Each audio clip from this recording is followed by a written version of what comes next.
Welcome to the Homegrown Haven. In August of 2025, my husband Carl and I, with our 2-year-old son George and Cocker Spaniel Arnie, moved into our forever home in Herefordshire. A bungalow in need of refurbishment and a 1-acre garden in need of some serious TLC. There is so much work to do, but we are not alone. My parents, Martin and Cheryl, are sharing the adventure as 3 generations live under one roof, sharing love, laughter, and hard work as we create a family home and a kitchen garden. A no-dig approach to growing organic fruit and veg. If this approach interests you, we would love you to like, subscribe, and follow us as we make our ambitions a reality.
When we started to dismantle the summer house yesterday with a view to rebuilding it elsewhere, we discovered that all the wood is completely rotten. Just crumbling apart in our hands. So it's got to be dismantled and got rid of, I'm afraid. The main problem is the electrics in there. The previous owner had a thing for plug sockets. So, failing electrocution, I'm going to dismantle this today.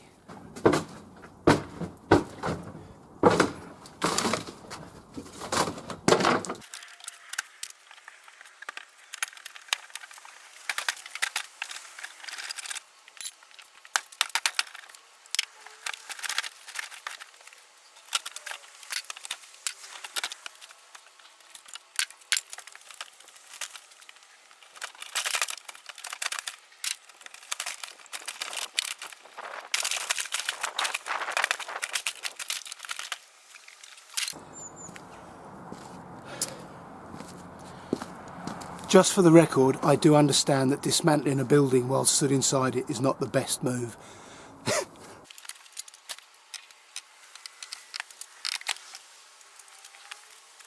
Well, there is no doubt in my mind that I have a unique skill for making a mess.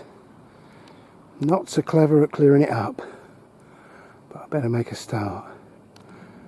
And I am wondering now about that roof. It's really, really heavy. It's incredibly well built. Even 4 men lifting that would be a struggle. I'm wondering if I can cut a slice off it and use it for another purpose. More of that later. Well, I've been joined by Carl. I think it's safe to say that this thing was never meant to be dismantled. It's like IKEA furniture. Put it at once and leave it. Except this was never meant to just fall apart. It's absolutely brutal. We've flipped the roof over and we're hoping to get the OSB board off in Awana to reuse. But it's not going well. Where's the sledge?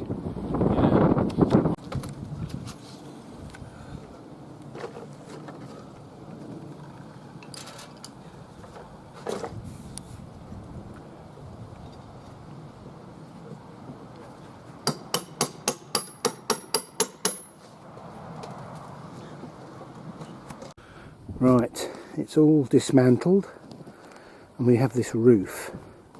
We even had to dismantle the roof to a certain degree, but it's done now. It weighs a ton. And we found a purpose for it. Let me show you. Slanted roof on the woodshed leaks badly, so the wood inside it gets wet, which seems a bit daft. So we're going to pull off those planks and replace it with the roof that we've taken off the summer house. That's the theory. We're not sure It's not going to go smoothly. Nothing goes smoothly. We'll see.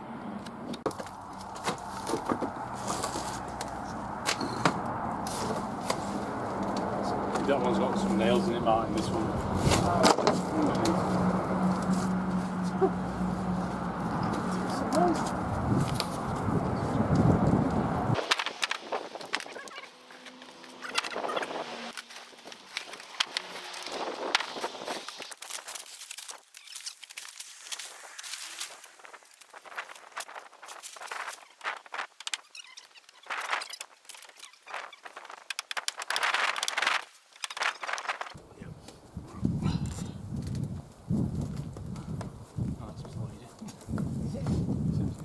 Because it's centralised down a steep hill.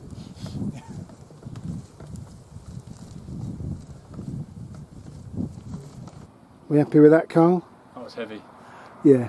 We have an admission to make. We went and got one of our neighbours who's quite a big fella and strong. Yeah, there's no way we could have managed that. And he's got some fantastic tools, so he helped.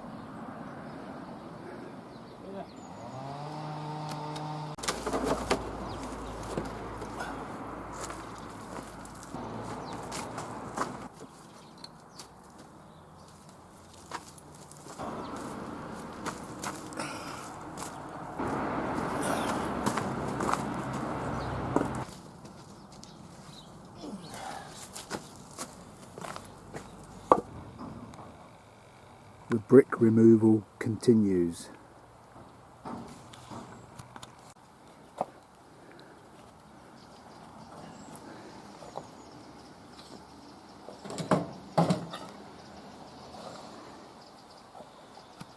Well, Carl took over for me and he works a little bit quicker than me.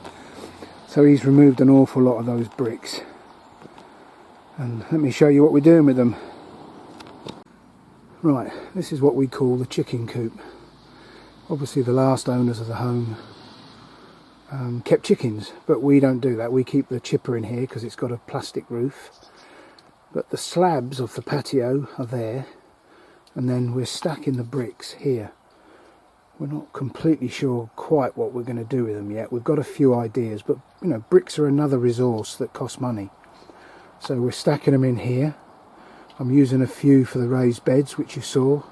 Other than that, we're not quite sure yet. But we've got at least 3 times that many bricks to come in here yet. But it's worth the effort in the long run.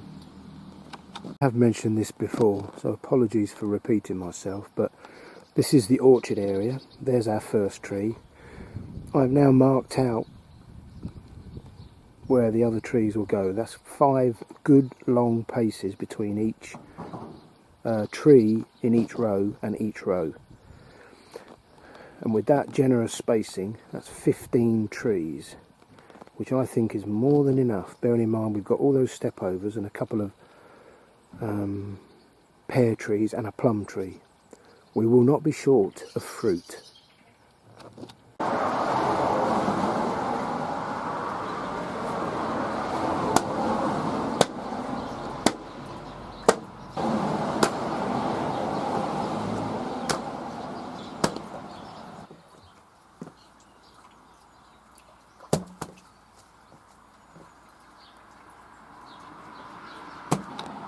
Well, I'm busy making a mess again. These are the pallets that I've brought back from the garden centre.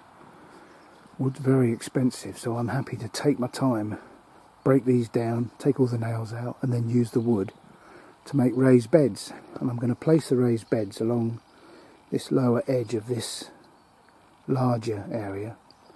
But they've got to be level. I don't want them on the slope, so I'm going to dig into the soil, lay them flat, and I'm going to make a base with those bricks, so that hopefully the wood won't rot quite as quick. That's the plan. You'll see as it evolves.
I think I can classify our ground as stony. I've hit a huge rock here and I've put the spade in going out further, and there's no end to it. It's massive. It's got to be at least 2 or 3 feet square, if not bigger. And I just need to get one more brick in there, in this space here. I think what I'm going to do, rather than try and move that massive rock, is put the brick in on edge before I start going along that way to finish the rectangle. But if the rest of the ground is like that, it goes to show we can't grow root crops in that. Christ knows how big that is. Anyway, all part of the fun.